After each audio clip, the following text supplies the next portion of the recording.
Bonjour à tous, ici Corben de Corben.info et je suis heureux de vous retrouver pour une nouvelle vidéo. Alors merci d'avance aux Patreon qui me soutiennent, c'est vraiment très très cool. Grâce à vous, je peux faire ces vidéos et je peux écrire mes articles et voilà, merci d'être là, merci de me soutenir. Si vous ne me soutenez pas encore, bah, n'hésitez pas, hein, ça se passe sur Patreon, je vous mets tous les liens sous la vidéo.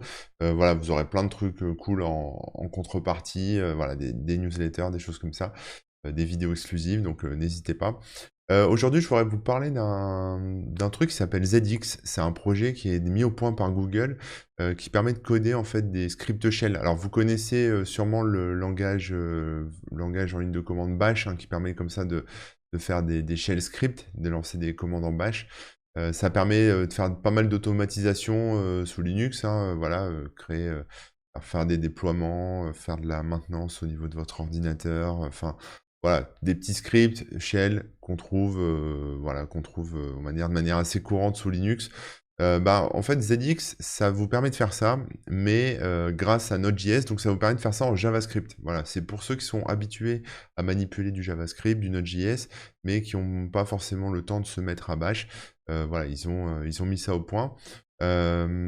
Bash, ça fait, ça passe des commandes dans l'interface en ligne de commande, hein, donc c'est pris en charge par le système de manière native, alors que ZX, lui, c'est pris en charge par Node.js, hein, c'est considéré comme un module JavaScript, et donc ça permet de faire notamment des appels asynchrones, ce genre de choses, que Bash ne permet pas de faire. Chaque shell script développé avec ZX doit se terminer par l'extension MJS. Toutes les fonctions qui sont appelées dans ce MJS sont préimportées, sont importées à l'avance, etc. Comme ça évite d'avoir à utiliser des déclarations superflues dans le script. Voilà, tout est déjà importé d'office avec vos appels ZX. Donc voilà, et donc là l'idée c'est de vous montrer un peu comment ça fonctionne, ce qu'on peut faire avec, comment ça s'installe. On ira jeter peut-être un petit coup d'œil à la doc, et voilà. Bon, je vous retrouve tout de suite. Alors pour vous montrer un peu à quoi ça ressemble, on va sur le dépôt GitHub, hein, de Google, évidemment, hein, c'est un outil de Google. C'est mis à jour régulièrement, hein, vous voyez, il y a des mises à jour régulières. Et là, on a un exemple de script, donc c'est pour vous montrer un peu à quoi ça ressemble, hein. Là, il appelle ZX dans son shebang, hein, dans la variable ici, enfin l'appel ici. Et ensuite, ben, on lui passe des commandes. Alors vous voyez, c'est assez simple, hein. Le petit dollar permet de passer une commande Linux, hein, donc cat, c'est une commande Linux qui permet d'afficher un contenu de fichier. Donc là, on affiche le package .json et on récupère le nom, voilà, avec un petit grep. Donc ça, c'est une commande Linux typique, hein. Vous tapez ça dans votre terminal, vous avez un résultat. Sauf que là, on attend l'exécution de la commande et ensuite, bah, on va pouvoir utiliser ça, etc. Donc voilà, ce genre de choses. Là, ici, par exemple, on crée une branche, on attend le résultat qui affiche avec la commande git les branches courantes, et ensuite on peut, comme ça, récupérer la branche courante en tant que variable et l'appeler dans une autre commande. Voilà, ce genre de choses. Donc c'est pour vous montrer un peu. Au niveau de la doc, elle est plutôt bien faite, hein. Il y a toutes les fonctions en fait. Donc là, on a le dollar commande, donc c'est pour passer une commande Linux, hein, tout simplement. Et ensuite, on a des fonctions. Donc on a par exemple cd, vous pouvez changer de répertoire comme ça. On a fetch qui permet de récupérer le contenu d'une URL par exemple. On a question qui permet de poser une question. On a sleep pour faire une attente pendant X millisecondes, etc. Ou 1000 secondes, je ne sais pas exactement s'il prend des secondes ou pas. Bon bref, il y a pas mal de choses, hein. On a quiet pour envoyer des infos sans faire de bruit, entre guillemets. Voilà, et évidemment des packages en plus que vous pourrez importer, hein. Par exemple, hein, il y a un package YAML pour pouvoir parser du YAML. Vous avez un package FS pour pouvoir lire des fichiers sur le file system, hein, sur le système de fichiers, etc. Voilà, le package OS qui permet de récupérer des variables comme par exemple le répertoire courant ou votre répertoire home, ce genre de choses, pour pouvoir ici manipuler des chemins de fichiers, ce genre de choses avec le package pass. On a Which ici qui permet d'avoir plus d'infos sur certains process ou voilà, sur certaines choses. Et puis évidemment, toutes les variables de configuration, quelle shell utiliser, les buffers, verbose si vous voulez que ZX soit un peu plus bavard, et etc., etc. Donc vous voyez, c'est assez simple, c'est assez basique en fait, hein, il n'y a pas grand-chose, mais je vous propose maintenant qu'on regarde un peu ce qu'on peut faire avec. Alors moi, je vais lancer Visual Studio, voilà, et puis on va créer ce qu'il faut là-dedans et puis faire un petit tuto d'initiation pardon, à, à ZX. Alors pour démarrer déjà ZX, il faut l'installer. Alors pour l'installer, alors déjà je vais me créer un répertoire. Voilà, je vais l'appeler tuto ZX. Voilà, je vais me placer dedans. Tuto ZX. Je vais regarder si ma vidéo c'est bon. Ok, c'est nickel, ça filme. Et là on va installer npm. Donc on peut faire un npm install -g ZX pour l'installer de manière globale. Donc là, il va installer le package. C'est comme ça que c'est expliqué dans la doc, hein. Il installe le package npm directement sur le truc. Donc là, normalement, si je tape ZX, il devrait l'appeler. Voilà, il appelle la commande ZX. Elle est bien présente sur mon système. Donc ça, c'est plutôt cool. Voilà, donc maintenant, on va créer un premier script pour, par exemple, afficher une branche GitHub, un peu comme dans la doc en fait. Donc on va l'appeler, on va faire, je vais l'appeler, enfin je vais le créer directement dans Visual Studio. On va faire un nouveau fichier ici, et on va l'appeler getBranch.mjs. MJS étant donc l'extension du script. Hop là, bon là il me propose pas, il ne me l'a pas sauvegardé, donc je vais le sauvegarder.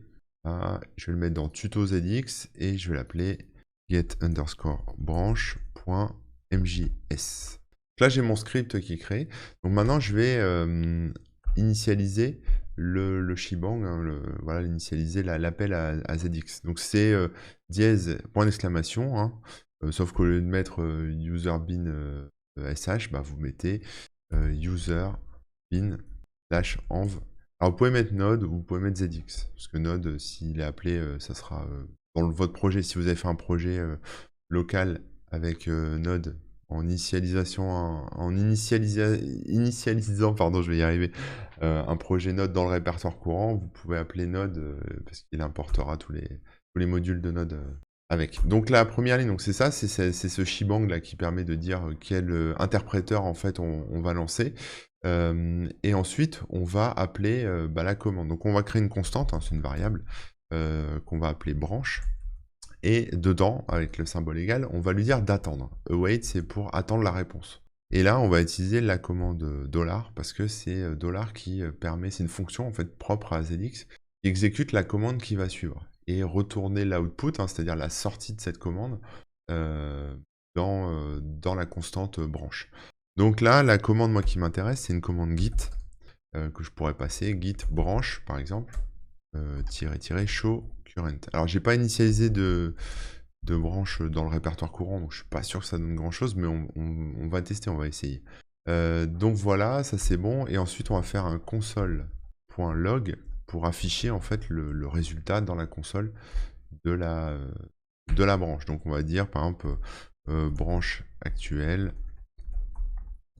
voilà, 2 points, et là on lui passe effectivement, alors c'est pas la variable branche comme ça, hein, c'est plutôt $, et vous ouvrez les crochets, comme ça, $, voilà, je me suis loupé, tac, et vous fermez avec la petite apostrophe qui va bien. Alors vous pouvez voir que c'est souligné en rouge ici, hein, donc c'est pas correct. Si je regarde la documentation de ZX, hein, comme tout à l'heure, je vais remonter un petit peu là-haut. Au niveau de l'appel avec le $, hein, de la commande, vous voyez, on a des quotes un peu penchées comme ça, enfin penchées dans l'autre sens pour vous, qui permettent comme ça de passer les commandes. Alors vous pouvez les copier-coller si vous voulez, sinon il y a une touche hein, sur votre clavier pour faire ça. Je vais retourner là-dedans. Donc faut pas se tromper. Donc moi j'ai ma touche, hein, hop, ici, elle est, j'essaie de vous la montrer, hein, sur mon clavier, elle est là. Je vous la montre, elle est ici à côté de la touche entrée. Voilà, si vous la cherchez. Vous avez un clavier semblable au mien, je crois que c'est un clavier type PC, hein, c'est pas un clavier propre à Mac, donc ça devrait être bon. Donc là voilà, donc là j'ai passé les quotes, je connais pas le nom de ces quotes comme ça, désolé. C'est guillemets un peu penché là, mais voilà, vous mettez ça, et normalement, Une fois que je vais... Alors maintenant que c'est fait, on sauvegarde et on va pouvoir lancer le script. Alors la commande Git va pas fonctionner puisque mon répertoire n'est pas initialisé avec une branche Git, etc. Mais c'est pas grave. Donc on va lancer ZX suivi du nom du fichier. Donc c'est get underscore branche.mjs. Et là voilà, il a lancé la commande Git avec voilà, le bon paramètre comme ce que je lui ai dit. Évidemment, ce n'est pas un répertoire de Git, donc il fait une erreur, etc. Mais ça vous montre que ça fonctionne en fait. On a bien une commande qui est exécutée de cette façon. Alors, si vous faites un chmod plus X pour transformer getBranch en exécutable, vous pouvez l'exécuter aussi comme ça directement, puisque le shebang permet ça. Voilà, on lance, et hop, vous aurez le même résultat. Vous n'êtes pas obligé d'appeler ZX juste avant. Alors évidemment, ça serait plus cool qu'on ait un vrai répertoire Git avec une vraie branche dedans. Donc on va faire un petit git init juste pour initialiser le répertoire. Voilà, comme je vais rien committer, on va faire un git checkout. On va faire un checkout -b pour préciser la branche. Et on va l'appeler la branche Toto. Hein, voilà, hop. Donc là, il a switché sur ma branche Toto. D'accord. Donc là, mon git est initialisé. Et si je tape cette commande-là de cette façon-là, il va me dire que je suis dans Toto, d'accord? Donc ça c'est bon. Maintenant, si j'appelle mon script, donc je vais faire zx get branch.mjs. Et alors, ça prend un petit peu plus de temps que la commande initiale, hein, évidemment, parce que ça appelle zx, etc. Mais voilà, alors, il me dit branche actuelle égale branche. Évidemment, je me suis trompé parce que là, en fait, les simple quotes, là, il faut remettre celle qui penche. Donc on va remettre celle-ci, voilà. Vous n'oubliez pas de sauvegarder, c'est très important. Et on va pouvoir relancer le script. Et cette fois, voilà, il m'affiche bien Toto comme branche actuelle, donc ça a bien fonctionné. Donc ça, c'est plutôt cool. Maintenant, évidemment, on voit toutes les commandes qui sont lancées. On voit que la commande git branch a été lancée, etc., etc. Si on veut ne pas afficher les commandes lancées, il faut dire que, faut dire à cette fonction de se taire, de la fermer. Alors pour ça, on va faire quelque chose d'assez simple, hein. On va appeler le $, et là, on a la commande verbose, hein, c'est dans la documentation, et on peut la passer à false. D'accord? Si vous passez ça à false, quand vous allez relancer la commande, vous n'aurez plus la commande git branch qui va s'afficher. Donc je vous montre ça tout de suite. Voilà.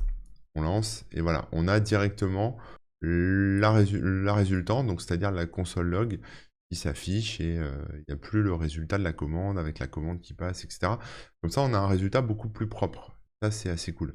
Maintenant, je vais vous montrer comment on utilise une API, pardon, une librairie dans ZX qui permet de mettre, par exemple, un peu de couleur au niveau de la sortie. Alors, si la couleur est appelée avec un truc qui s'appelle Chalk, on l'a vu tout à l'heure.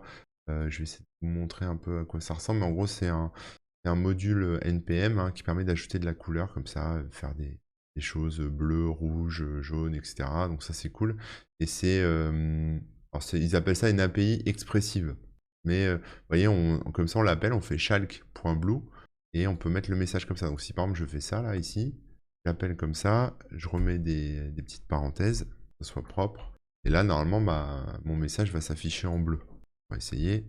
Voilà, vous voyez, c'est en bleu. Donc après, en fait, on peut faire pas mal de choses.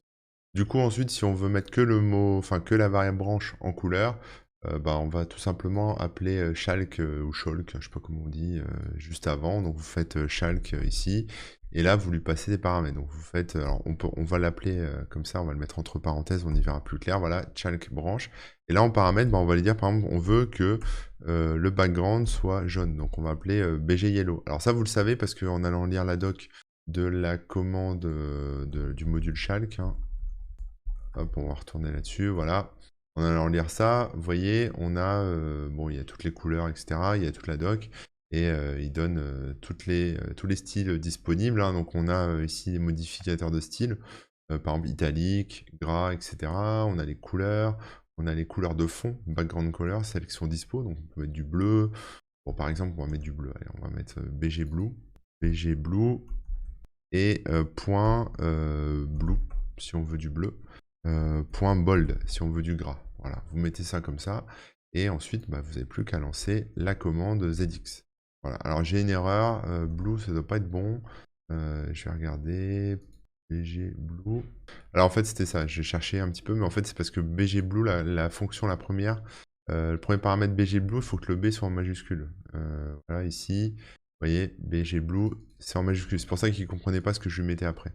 Donc voilà, donc là par exemple si je vais du yellow, parce que là j'étais bleu sur bleu, je suis... c'est pas terrible. Voilà, si je mets ça, voilà, on a du bleu sur du jaune par exemple. Et puis si je veux du...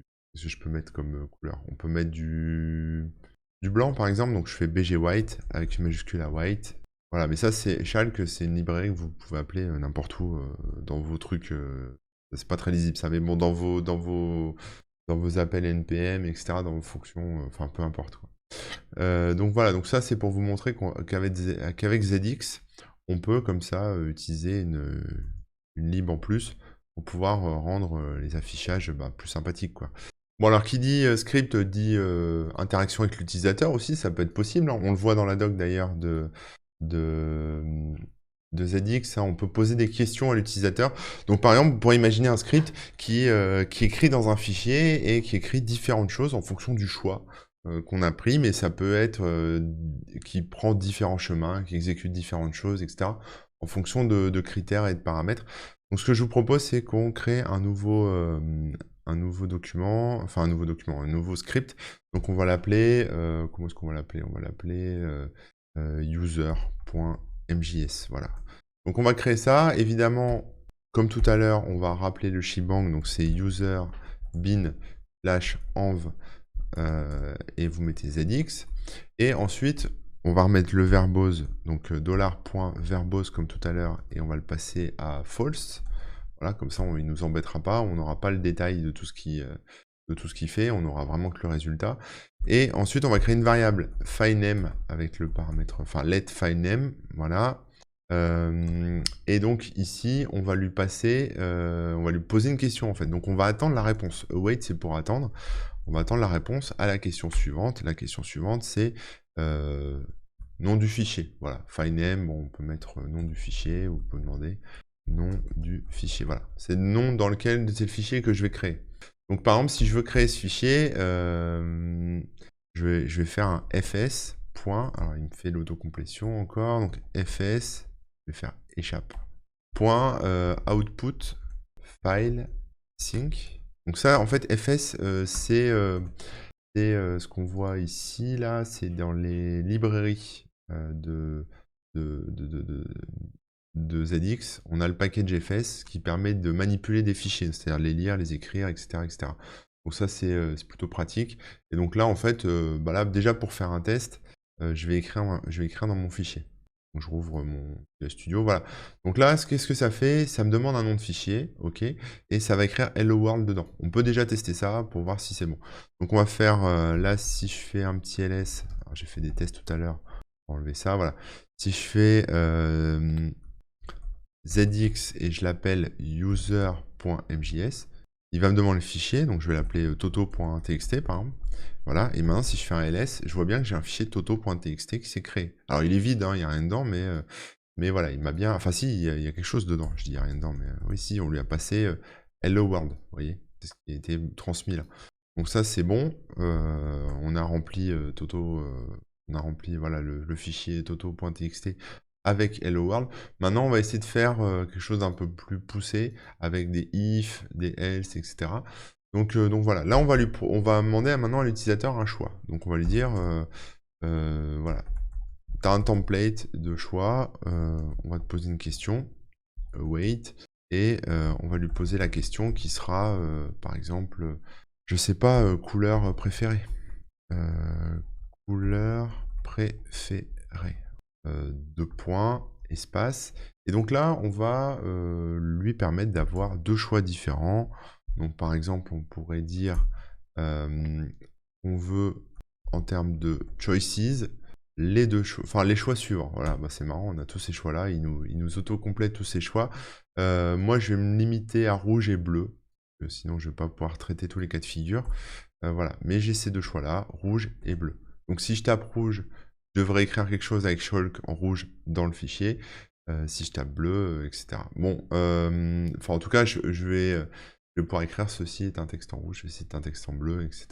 Ça va pas être très visible. Je sais pas trop. Ou alors, ouais, bon, peu importe. On va rester sur l'exemple des couleurs, même si c'est pas très parlant, parce qu'écrire en couleur dans un fichier texte, c'est pas génial, mais on pourrait faire un fichier HTML, par exemple. Donc, bon, on va voir ce qu'on fait, on va improviser. Ensuite, une fois qu'on a ça, le contenu du fichier, on va l'initialiser, donc ça va être le content égal, et on le laisse vide, hein. Il n'y a rien dans ce contenu. Et maintenant, on va faire des if. Donc, if template est égal à rouge, c'est égal avec 2 égales, ça suffira. On va lui mettre les guillemets comme ça, voilà. C'est égal à rouge, alors le contenu sera, le suivant, sera je suis rouge. Voilà. On va remettre les petits trucs comme ça, voilà. Hop, et on va fermer le crochet. Je vais y arriver, si je retrouve mon clavier. Voilà. Donc là, voilà, si le template est égal à rouge, il écrit « je suis rouge ». Voilà.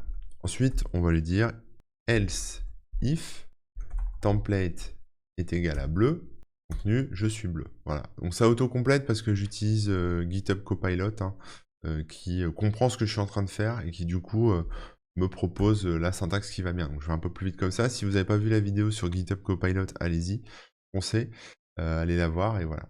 Donc bon, là en gros, j'écris du contenu, je suis rouge, je suis bleu, très bien, c'est rigolo. Voilà, là maintenant, ce qu'on peut faire, bah, c'est tout simplement traiter les erreurs aussi. Par exemple, si j'ai mis un autre nom de couleur, bah, je vais mettre un else. Et là, je vais dire, bah non, si tu es ni l'un ni l'autre, tu vas m'afficher une erreur dans la console. Donc là, on va vers console.log et on va lancer, enfin console.error, pardon, et on va lui mettre un message, voilà, couleur non reconnue. Alors j'essaie avec les guillemets comme ça pour voir un peu, mais on peut lui passer aussi la variable, donc c'est $template, comme ça, couleur non reconnue. Comme il ne me le prend pas, je vais mettre les quotes, là. Regardez, hop, on le voit tout de suite, il me met la variable dans la bonne couleur, donc c'est bien qu'il comprend que c'est une variable. Donc il fallait bien des quotes un peu comme ça, quoi. Je suis bleu, je suis rouge, et voilà. Donc voilà, je suis rouge, on peut dire je suis en colère, parce que je suis rouge. Et puis je suis bleu, c'est je suis, ou plutôt j'ai froid. Voilà, j'ai froid. J'allais mettre je suis un schtroumpf, mais j'ai froid. Donc ça c'est bon, ok, très bien. Maintenant bah, on peut essayer. Alors là on va sortir du process. Exit, voilà, tac, tac, voilà. Donc maintenant on va essayer de lancer ce script et voir ce que ça donne. Je vous le remontre un peu, hein. Donc je réexplique vite fait. Verbose false, donc ça cause pas. On stocke la question de nom de fichier dans FileName. On prend dans un tableau rouge ou bleu la possibilité des réponses. Donc voilà, on a rouge, on a bleu. Si le choix est rouge, tu écris dans content, je suis en colère. Si le choix est bleu, tu écris j'ai froid dans content. Et ensuite, s'il n'y a aucune couleur qui va, bah, tu sors du programme. Et ensuite, j'écris content. Donc là, je ne l'ai pas mis, mais je vais le mettre. Content dans le nom du fichier, enfin dans le fichier que j'ai donné. Donc on va voir si ça marche ou si j'ai fait des petites erreurs. ZXuser, donc nom du fichier, on va l'appeler couleur.toto, enfin, .txt. Voilà, couleur préférée, donc si je mets rouge, voilà, il a terminé. Maintenant, si je fais ls, je vais voir que j'ai un fichier couleur.txt qui a bien été créé. Et si je fais nano couleur.txt, j'ai je suis en colère dedans. Voilà. Si je recommence et que je mets je vais remettre couleur.txt et je dis que c'est bleu, ma couleur préférée. Maintenant, je vais faire nano couleur.txt, il dit j'ai froid. Voilà. Et si je relance et que je lui dis couleur.txt, je dis je veux du vert, là il me dit couleur vert non reconnu. Voilà, il reprend ce que j'ai écrit, il me dit que c'est pas reconnu et il sort du truc, il sort du script. Donc voilà comment ça fonctionne. Voilà. Ensuite on peut essayer un autre truc, c'est-à-dire des variables qui permettent par exemple de récupérer des choses, enfin des paramètres, voilà, des paramètres dans votre script. Donc là, on va récupérer des paramètres. Donc je vais faire un nouveau script, voilà, nouveau script, et je vais l'appeler param.mjs par exemple. Donc rebelote, hein, je rappelle ici l'environnement, très bien. Verbose, bon bah ça va pas changer, on va mettre à false, hein, verbose égale false, d'accord. Et ensuite l'idée c'est quand j'appelle mon script, bah, je vais vous montrer un peu par exemple si je faisais ça. Si je fais ZX, alors je vais le sauvegarder, voilà. Si je fais ZX param.mjs, bon il va rien me lancer, d'accord. Maintenant si je fais ZX param.js et que je demande des paramètres, donc par exemple si je mets une taille d'écran, alors voilà, taille d'écran 100 fois, ou taille de fichier par exemple 100 fois 100, si c'est une image. Voilà, et qu'en plus je lui dis que je veux que voilà, si le paramètre c'est JPEG, c'est un JPEG, voilà, il me redimensionne l'image en 100 sur 100 en JPEG. Sauf que là, il comprend pas en fait quand je lui passe des paramètres, d'accord? Donc je vais vous montrer comment on les récupère dans le script. Donc pour la récupérer, on va créer une constante size. On va récupérer une constante qu'on va appeler isJPEG. Voilà. Est-ce que c'est un JPEG que je demande, voilà.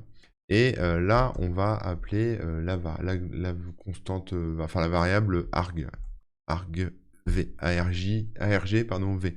Et voilà, pour lui dire que tu prends ce qui passe en argument. Donc ce qui passe en argument, j'ai la taille, hein. Ici j'ai la size, parce que c'est ce que je passe en argument, size. Donc je lui dis que c'est un type size. Maintenant, mon JPEG ici, l'argument c'est JPG tout court. Voilà, il l'a détecté, donc c'est arg.jpg. Ok, donc là j'ai mes deux constantes, très bien. Donc maintenant, bah, j'affiche dans ma console pour voir le résultat, console.log. Et ici, avec mes quotes, lui dit par exemple size, donc la taille est égale à la taille qui a été rentrée. Donc le paramètre size ici, je vais mettre taille en français, ça vous embrouillera moins. Taille égale size. Donc le paramètre size ici, c'est l'argument ici. Donc je lance. Donc par exemple, si je le fais tout de suite, voilà, je passe ça en paramètre. Voilà, il me dit taille 100 x 100. Voilà, il l'a récupéré du paramètre que je vais passer. Maintenant, JPEG, bon, bah, c'est pareil, hein, vous faites un console.log. On va mettre format. Ah, pas comme ça, comme ça. Format. Format. Alors, IJPEG, on va faire égal. Et donc là, moi, ce qui m'intéresse, c'est simplement le paramètre, comme ceci, isJG. Voilà. Donc là, il a compris. Je ferme. Je remets mon petit quote. Je vais faire avec la parenthèse. Donc là, il me dit isJPG. Est-ce que c'est un JPEG? Je vais le relancer. Voilà. Et il me dit true. Cette fois, il me dit true parce que la question, c'était de savoir est-ce que le paramètre est là. Si je mets pas le paramètre, il va me dire undefined. Il n'y a pas eu, il n'est pas déterminé. Si je mets PNG, il va pas le détecter, il va me laisser undefined aussi.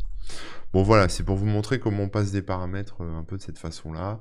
Voilà. Maintenant, ce qu'on va essayer de faire, nouveau programme, nouveau fichier, on va utiliser la fonction fetch pour récupérer une URL. Voilà. Donc on va rebelote, hein, on va le sauvegarder déjà, on va l'appeler fetch.mjs.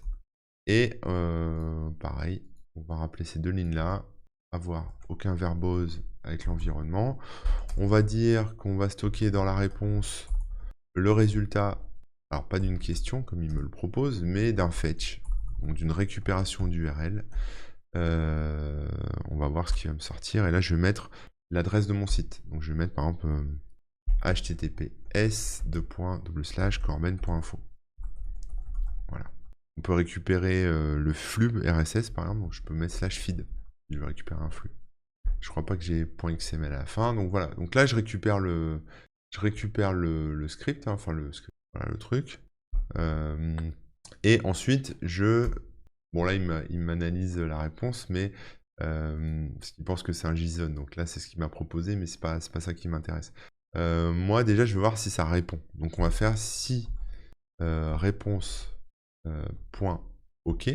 Voilà, si la réponse est OK, alors on affiche dedans console log est égal à afficher. Bon là on va afficher le contenu, hein, donc je pense qu'on va afficher le contenu du texte qui sera contenu dans la réponse. Donc on va faire console log, pardon, await.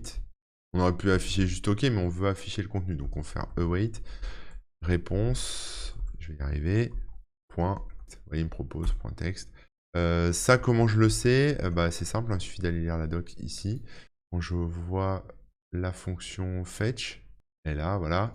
On voit que bah, c'est le package node.fetch, donc vous pouvez lire la doc de node.fetch, et du coup, bah, vous verrez que on peut comme ça sortir. Alors là, il peut me sortir du JSON, du HTML, du machin, etc. Ou du simple texte, voilà. Donc après, bon, après toute cette lib, elle est documentée, hein, donc après, voilà, on peut comme ça sortir de la donnée plus structurée, ou gérer les réponses, les statuts de réponse, etc. Donc voilà. Bon, moi, le but, c'est pas de rentrer trop dans les détails, hein, je me contente de la doc officielle et de vous montrer un peu ce que ça fait avec la doc. Donc là, normalement, je devrais avoir en réponse mon code, le code qu'il y a dans feed. Donc je vais faire zx fetch.mjs, je lance, et là, vous voyez, il m'a sorti du texte, hein. Il m'a sorti tout le contenu qu'il y avait là-dedans, voilà, qu'il y avait dans mon feed. Voilà, donc c'est du contenu XML avec un peu de HTML encapsulé, et voilà. Donc ça, c'est autre façon de faire. Maintenant, ce que je vous propose, c'est qu'on teste tout ce qui est pipeline, donc c'est-à-dire pouvoir passer des paramètres avec le caractère pipe, hein, vous savez, la barre verticale dans nos scripts pour passer les sorties à d'autres commandes derrière, etc. Ce qui est très utilisé en shell Linux et ce que je trouve. Donc pour faire ça, on va créer encore un nouveau fichier. Je vais l'appeler pipe. Je vais le sauvegarder. Pipe.mjs, très bien. Voilà. Je vais remettre encore le verbose et le shebang au démarrage. Et ensuite, bah, je vais lui dire, voilà, tu vas stocker dans message, voilà, la réponse de la commande echo. Voilà, donc là j'ai echo et je peux faire un echo hello world, effectivement. Donc on va la mettre entre guillemets, hein, parce que c'est une commande Linux, hein, n'oublions pas, c'est pas une commande JS. Donc hello world et alors j'ai oublié les petits codes penchés. Donc là, juste en l'état, je stocke hello world, enfin je lance la commande echo hello world et je mets son résultat dans message. Il va pas trop nous changer la vie, hein. Si je fais par exemple console.log et que je lui passe en paramètre là-dedans, voilà, message égale message, il va m'afficher hello world. Je vais vous montrer. Donc je vais faire zx pipe.mjs. Voilà, il me met le message hello world. Hello les gens, pour vous montrer que ça change dynamiquement. Voilà, hello les gens. Bon, c'est pas le but de la manœuvre. Maintenant, ce que je veux voir, c'est par rapport aux pipes. On a une commande sous Linux qui s'appelle tr. Alors tr, c'est une commande qui permet de translate, c'est-à-dire c'est pas traduire, mais c'est plutôt changer des caractères pour d'autres caractères. Voilà. Donc on a cette commande tr là qui est intéressante parce que en gros je peux lui passer, je peux faire un echo hello world et juste derrière faire un petit pipe ici, voilà, et là je peux lui passer la commande tr et dire que par exemple il va me remplacer tous les L majuscules par tous les L minuscules par des L majuscules par exemple. Donc si je tape un petit L ici, je lui dis ensuite ça me le remplace par un grand L. On va les mettre dans des crochets, voilà, ça sera mieux, parce qu'il faut que ce soit... si vous regardez la documentation de la commande tr, vous pouvez aller assez loin comme ça, et en fait, les crochets permettent de spécifier si vous voulez faire attention à la casse. Est-ce que vous voulez des majuscules, des minuscules, etc., quoi. Donc voilà, on peut jouer avec ça un petit peu si vous voulez, c'est pas grave, mais voilà, donc là je lui dis de faire attention, que je veux bien un petit L et que je veux bien le remplacer par un grand L, un L majuscule. Donc voilà, donc maintenant si je le lance, mon petit script là, pas fait d'erreur, voilà, vous voyez, il me remplace tous les petits L minuscules par les L majuscules. Maintenant, qu'est-ce que je peux faire? Par exemple, je lui dis, je veux que tu me remplaces toutes les minuscules par des majuscules. Donc là, bon, là, il faut se référer un peu à la doc de tr, mais vous tapez $lower, et vous le remplacez par des upper. Voilà, tac, il a compris. Donc voilà, et donc là, hop, il me remplace ça directement, tout en majuscule, voilà. Donc bon, on peut faire plein de trucs avec le pipe, enfin avec la commande tr, mais c'est juste pour vous montrer que on peut peut comme ça enchaîner les commandes comme on le ferait avec un shell script de manière classique, mais directement comme ça, quoi. Donc voilà, alors il y a une autre façon de le faire qui est intéressante, qui est cette façon-là, mais on peut aussi, bon je vais refaire un message, je vais l'appeler 2. Et là, je vais lui dire que je veux toujours mon await hello world, hein, je veux toujours faire un écho de mon hello world, comme tout à l'heure. Sauf que là, je vais le fermer à la fin et je vais lui passer des paramètres. Et en fait, on a la commande pipe ici. On peut passer en paramètres. Et ensuite, on peut l'enchaîner avec, avec ce qu'on a mis au-dessus, c'est-à-dire une autre commande. Donc, par exemple, là, mettre en majuscule, en minuscule, etc. Je peux ouvrir la commande ici, mettre un petit dollar et lui dire tu me passes, voilà, tu me passes entre guillemets la commande tr pour mettre toutes les minuscules en majuscules. Donc si j'efface celle-là par exemple, voilà, on peut le faire comme ça aussi. Alors .pipe, il est dispo dans la doc aussi, hein, je ne l'ai pas inventé. J'essaie de vous le retrouver. On va essayer de le retrouver ici. Voilà, la méthode pipe est là. On a cette méthode ici qui est documentée, qui permet comme ça d'en savoir un peu plus sur les pipelines et comment on passe des choses derrière. Voilà. Rien inventé, hein, c'est dans la doc. C'est juste pour vous montrer qu'il y a une autre fonction et qu'en plus on peut l'appeler de manière différente. Donc soit on passe des commandes avec des pipes directement comme on le ferait en fait sous Linux, hein, classique, soit on utilise les fonctions propres à ZX pour faire ce genre de manipulation. Voilà, donc on va voir si ça fonctionne, si je me suis pas planté. Donc je me suis planté, oui, parce que j'ai mis message, mais en fait c'est message 2 maintenant, je l'ai renommé. Et donc là, vous voyez, il me met bien mon hello world qui était en minuscule, il me passe bien tout en majuscule, avec le pipe comme ceci. Donc voilà un peu pour l'initiation. ZX dispose aussi de définitions TypeScript, pour ceux qui sont familiers avec le TypeScript. Mais voilà, grosso modo, un peu tout ce qu'on peut faire avec ça. Je pense que j'ai terminé, je suis en train de réfléchir. Je vous mettrai les liens vers la doc sous la vidéo, donc n'hésitez pas, hein, si vous avez un peu de temps, aller lire ça, c'est super intéressant. Et puis voilà, ça vous permet de voir comment on peut faire avec du Node.js finalement, comment on peut faire aussi des scripts shell qui sont tout aussi valables et tout aussi valides que du shell script classique. Sauf que là, bah, évidemment, ce que je vous ai montré, c'était des fonctions propres à ZX. Mais comme on reste quand même dans un script type Node.js, vous pouvez parfaitement après manipuler les datas que vous sortez avec du JS comme vous le feriez dans n'importe quel script Node.js et pouvoir traiter les données et les rebalancer ensuite vers la console avec console.log ou les écrire dans un fichier avec fs, etc., en fonction de ce que vous avez, de ce dont vous avez besoin. Voilà, voilà. Bon, j'espère que ça vous aura donné envie de tester un peu. Voilà, je me suis reposé évidemment sur un tuto que j'ai trouvé sur internet qui était plutôt bien fait et sur la doc officielle évidemment. Voilà, mais il y a plein de tutos autour de ça, il y a plein de trucs et après bah voilà, c'est à explorer, hein. Là, j'ai vraiment fait le truc lambda de base qu'on trouve dans la documentation. Rien de très exotique, hein. Il y a beaucoup de choses qu'on peut faire encore. Je vous ai pas montré les slips, je vous ai pas montré la commande quiet pour voilà, changer le comportement, ni tous les packages, comme le package pass par exemple, ou le package YAML pour exploser du YAML dans des variables, etc., parser du YAML.